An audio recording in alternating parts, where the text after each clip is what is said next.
بہلول تاریخ کا ایک ایسا کردار ہے جسے آل محمد کے معجزے سے تعبیر کیا جائے تو غلط نہیں ہوگا۔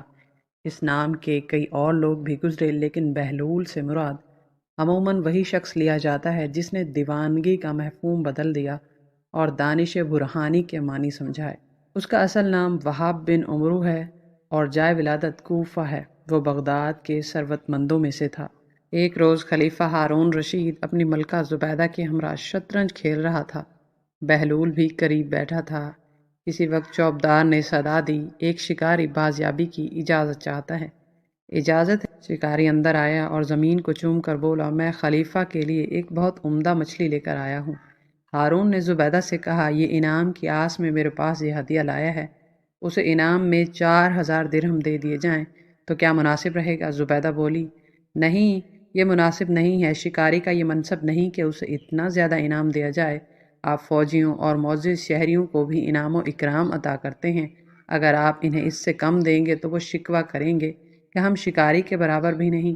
اگر زیادہ دینے کی رسم پڑ گئی تو خزانہ خالی ہو جائے گا۔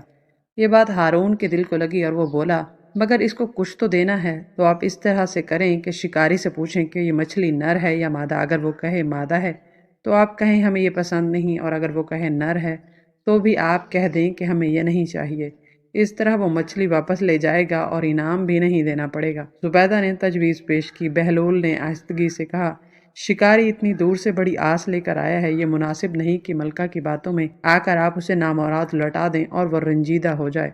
ہارون نے بہلول کی بات پر توجہ نہیں دی اور چوبداری سے بولا، شکاری کو ہماری خدمت میں پیش کرو۔ شکاری قریب آیا تو ہارون نے سوال کیا، اے شکاری، کیا تو بتا سکتا ہے کہ یہ مچھلی نر ہے یا مادہ؟ شکاری تعظیماً جھکا اور بولا، عالی جائے، نہ یہ نر ہے نہ مادہ، یہ مچھلی تو مخنث ہے۔ ہارون بے ساختہ ہنسا اور بولا، تمہاری حاضر جوابی ہمیں پسند آئی، تمہیں 4000 درہم انعام میں دیے جائیں گے۔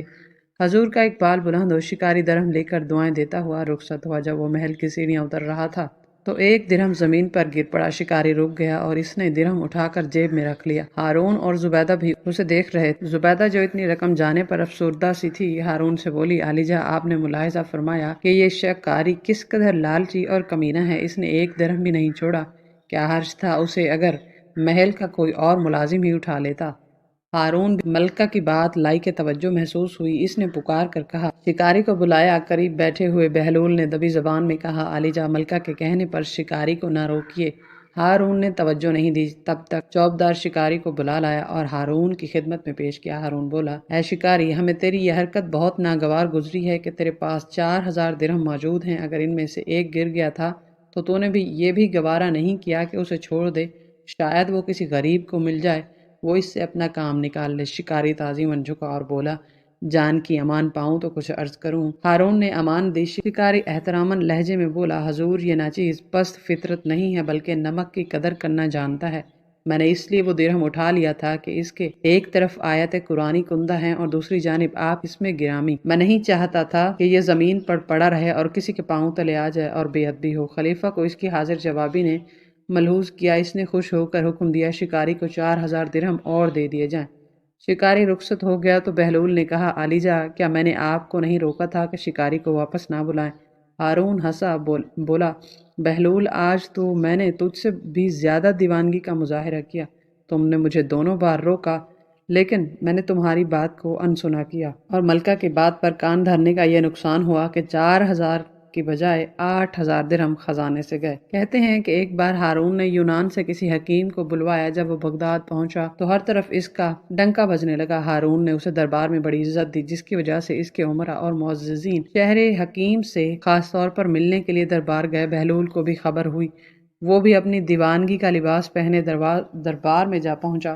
دیکھا کہ حکیم دربار میں بڑی شان سے بیٹھا ہے، وزیر امیر اس کی تعریفوں کے پل باندھ رہے ہیں۔ بہلول کچھ دیر تک چپ بیٹھا رہا، پھر حکیم سے بولا، آپ کیا کام کرتے ہیں؟ حکیم اس کی حیت قضائی دیکھ کر اسے پاگل سمجھا اور اس کی ہنسی اڑانے کو بولا، جناب، میں حکیم ہوں اور میرا کام مردوں کو زندہ کرنا ہے۔ دربار میں دبی دبی ہنسی کی آواز سنائی دینے لگی۔ بہلول نے مسکرا کر اس کی طرف دیکھا اور بڑے مزے سے بولا، جناب حکیم صاحب، قبلہ، برائے کرم آپ زندوں کے حال پر رحم کریں، ان کی جان بخشی کر دیں، باقی رہے مردے تو ان کو زندہ کرنا آپ کا ہدیہ ہے۔ دبی دبی ہنسی کہنکوں میں بدل گئی۔ ہارون بھی ان میں شامل تھا۔ حکیم اتنا خجل ہوا کہ واپس یونان چلا گیا۔ ایک بار ہارون نے محفل مہکشی سجا رکھی تھی، وزیر امیر بیٹھے تھے، مسلمانوں کا خلیفہ کنیزوں کے ہاتھوں سے جام لے کر بڑے مزے سے پی رہا تھا کہ بہلول بھی وہاں آ پہنچا۔ اس نے خلیفہ کی حرکتوں کو خاموش نگاہوں سے دیکھا تو ہارون کو اس کی نصیحتیں یاد آئیں۔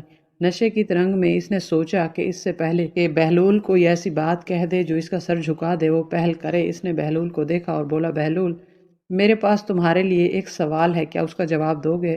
بہلول نے جواب دیا، میں تیار ہوں۔ بہلول، یہ بتاؤ، اگر کوئی شخص انگور کھا رہا ہو تو کیا حرام ہے؟ ہارون نے سوال کیا۔ بہلول نے جواب دیا، نہیں، بالکل نہیں۔ اگر وہ انگور کھا کر پانی پی لے تو؟ ہارون بولا۔ بہلول نے جواب دیا، کوئی حرج نہیں۔ اب یہی انگور کھانے اور پانی پینے کے بعد دھوپ میں بیٹھ جائے تو پھر کوئی مضاحکہ نہیں، جتنی دیر چاہے بیٹھے۔ بہلول نے جواب دیا، تو پھر بہلول، تم خود ہی بتاؤ کہ یہی انگور اور پانی کچھ عرصہ دھوپ میں رکھ دیے جائیں تو کیوں حرام ہو جاتے ہیں؟ ہارون نے بڑے فخر سے اپنا فلسفہ بیان کیا۔ اگر اجازت ہو تو میں بھی خلیفہ سے چند سوال کر لوں، امید ہے کہ ان ہی سوالات میں سے خلیفہ کو اپنے سوال کا جواب بھی مل جائے گا۔ بہلول نے اطمینان سے کہا، اجازت ہے۔ ہارون جھومتا ہوا بولا۔ بہلول بولا، کیا عالیجا بتائیں گے کہ اگر کسی آدمی کے سر پر تھوڑی سی مٹی ڈال دی جائے تو اسے کیا کوئی نقصان پہنچے گا؟ خلیفہ نے فوراً جواب دیا، نہیں۔ اس کے بعد اس کے سر پر تھوڑا سا پانی ڈال دیں تو کیا اس شخص کو کوئی تکلیف ہوگی؟ ہارون بولا، نہیں، بالکل نہیں۔ لیکن بہلول نے اسے متوجہ کیا، اگر اس مٹی اور پانی کو ملا کر اینٹ بنائی جائے اور وہ اس کے سر پر ماری جائے تو کیا نقصان ہوگا؟ تم بھی عجیب باتیں کرتے ہو بہلول۔ خلیفہ ہنسا، اس کا تو سر ہی پھٹ جائے گا۔ تو بہلول بولا، تو پھر عالیجا غور فرمائیں تو انہیں معلوم ہوگا کہ جس طرح مٹی اور پانی مل کر انسان کا سر پھوڑ سکتے ہیں، اسی طرح انگور اور پانی مل کر بھی ایسی چیز بنا دیتے ہیں جو حرام اور ناپاک ہے۔ جس کے پینے سے انسان کی عقل ماری جاتی ہے، اسے برے بھلے کی تمیز نہیں رہتی، اس لیے اسلام نے اس کے پینے والے پر سزا واجب کی ہے۔ ہارون کا نشہ اتر گیا اور وہ بیتاب ہو کر اٹھا اور پر شرمندگی سے بولا، شراب کی یہ محفل برخاست کی جاتی ہے۔ ایک روز ہارون حمام گیا تو بہلول بھی ہمراہ تھا۔ ہارون کو مذاق سوچا تو بہلول سے بولا، بہلول، اگر میں غلام ہوتا تو میری کیا قیمت لگتی؟ بہلول نے بڑے مزے سے کہا، عالیجا، صرف 50 دینار۔ خلیفہ کو اس کی امید نہیں تھی۔ اس کا نازک شاہی مزاج بگڑا